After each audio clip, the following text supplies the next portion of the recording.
I specifically mentioned the name of witness K. And I then asked you, do you know who this person is? And your answer was no, no, no.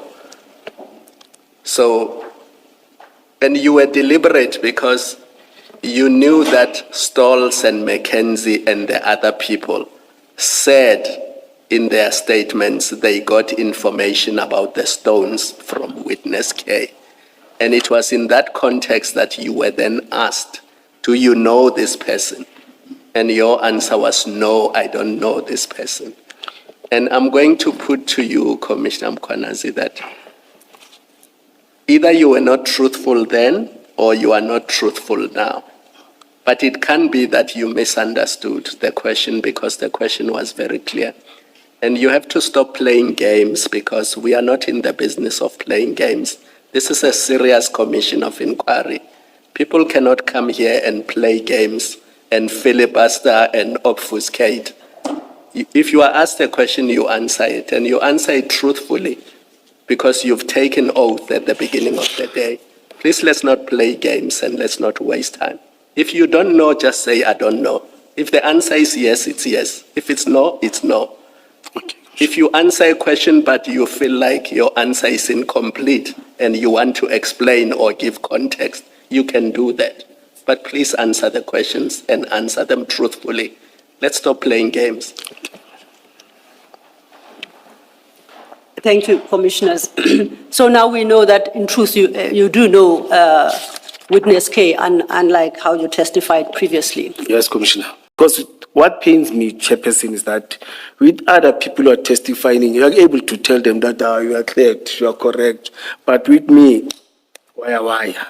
Even if there are documents that are produced, Chairperson, my statement sticks this with many documents. That's why I was complaining that the other document I've attached there, that talks to this project, that talks to this. But I see that I'm concluding today. It's fine. But those documents are part of the evidence. If you can sit and check some of the things and go to college, go to what with these people that I'm mentioning, I'll be cleared in this thing. Because this is not Mkhwanazi's thing. It happened that I led it, I'm in operation, and I even said that there was a meeting of management of EMPD, you see, which was not even chaired by me. I was tasked to run with this thing. I've said it on the first day. It is part of the statement that I've attached. It's part of the supplementary statement. It is part of, I don't know how to call it, the other statement where I argued and requested the commission, please look at that statement because I feel the statement is not covering everything. It is part of that, Chair. I've been mentioned on that. Commissioner, I don't know, maybe I did not understand. I'm crying, Chairperson, I'm protesting. Maybe I did not understand you correctly. You seem to suggest differential treatment insofar as you are concerned, yes, as opposed to how Chair. other witnesses were treated. Suspended the Ekurhuleni Metropolitan Police Department Deputy Chief Julius Mkhwanazi has considered that a police clearance certificate used to endorse controversial tender Premier Vusimuzi Matlala was fraudulent, while simultaneously accusing critics of damaging his reputation. The certificate, which indicated that Matlala had no criminal record, was reportedly forwarded to Mkhwanazi by Medicare 24 Holdings CEO Mike van Wyk. However, evidence leader Mahlape Silo told proceedings on Wednesday, 24 June, that the South African Police Service had since discredited the document.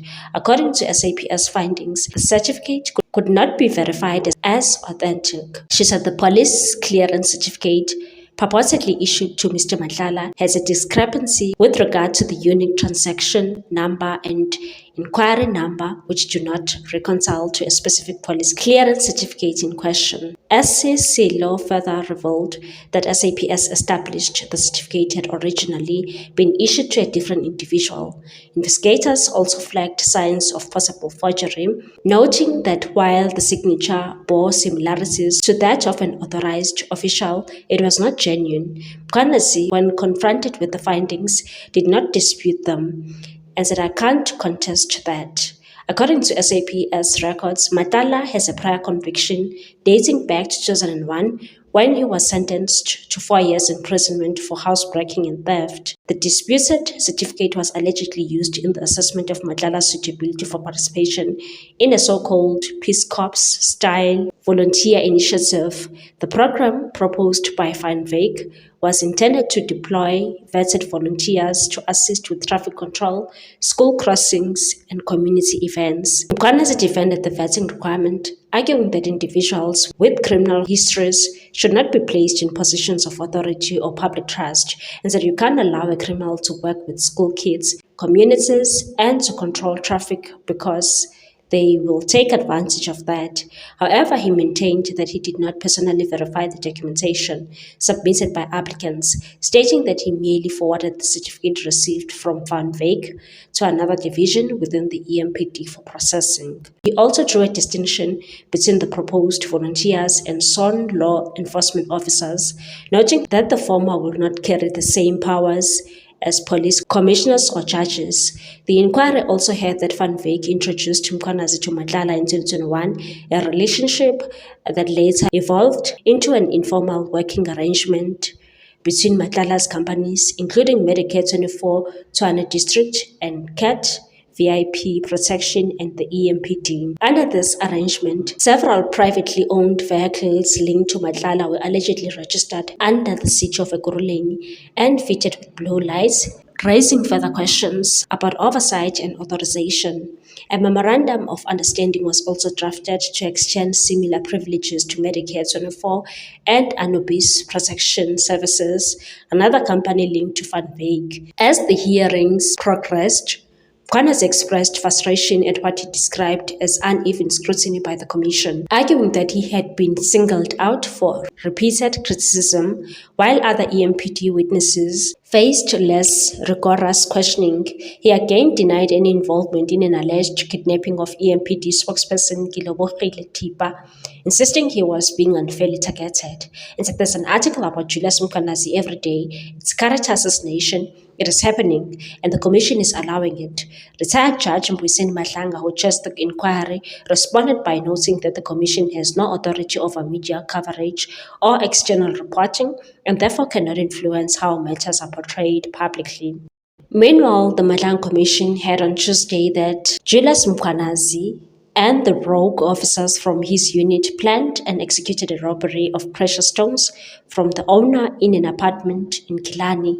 This was revealed by Witness K, an inspector from the Johannesburg Metropolitan Police Department's JMPD VIP unit. During her testimony to the Commission, she stated that she wanted to acknowledge her role in the wrongdoing in Ekurhuleni, especially with the robbery of precious stones case. Her testimony was heard partially in camera for safety reasons. Witness K stated that she was in a romantic relationship with Mkhwanazi from 2022 and problems started in 2023 when he was suspended from his post. Mkhwanazi began borrowing money from Witness K for groceries, legal fees, and his children's school fees, but never paid it back. When Witness K could no longer financially assist Mkhwanazi, he asked her to keep her ears to the ground about money. She told the Commission that she then remembered information previously received from an informant about illegal stones in possession of someone at a block of flats in Killarney. She said, I then told Mr. Mkhwanazi about the informer and mentioned that the informer needed someone to get the stones for him from the owner. Mr. Mkhwanazi asked me to get in touch with the informer and he will assemble a team to follow the information received. The plan to get the precious stones was hatched on February 11, 2023 during a meeting at a restaurant in Randhead. At the meeting was Mkhwanazi, who introduced Witness K to EMPD officers Keisha Lee Stolz and Norman Mackenzie, who were dressed in uniform, and a civilian, Andy van der Walt. She stated that the officers started at Rosebank SAPS to do an occurrence book entry that they were from EMPD and will be working in Johannesburg. She said that about an hour and a half after she arrived home, she received a call from Officer Stolz notifying Witness K that they were inside the apartment in Killarney and she wanted me to speak to the owner of the stones. She further stated that while I was still on the line, Officer Stolz gave her phone to the owner of the stones. I then spoke to the owner and asked him if he had the necessary permit to be in possession of the stones. I knew from my discussions with the owner that he did not have the relevant permits for the stones. While I was still on the line with the owner, I then added another person to the call. I no longer recall the name of the man who joined our call, but he used to work at the mines and he had knowledge about mining and stones. I joined him on the call because he had knowledge about the permits required to possess the stones. While we were on the call, the man spoke to the owner and asked him if he had permits. The owner admitted that he didn't have permits to possess precious stones. The EMPD officers obtained the stones, then Van der Walt negotiated the price for the exchange of stones, which was agreed at 110,000 rand. After receiving the money, I went to meet Mr. Mkhwanazi at a car wash. He then phoned the officer Stolz to come to the car wash. We shared the money equally among the five of us. I gave them 88,000 rand for Mr. Mkhwanazi, Officer Stolz and Mackenzie, as well as Mr. Van der Walt. I kept the 22,000 rand for myself. What's your take on this one, people? Thanks for watching. Please subscribe for more news.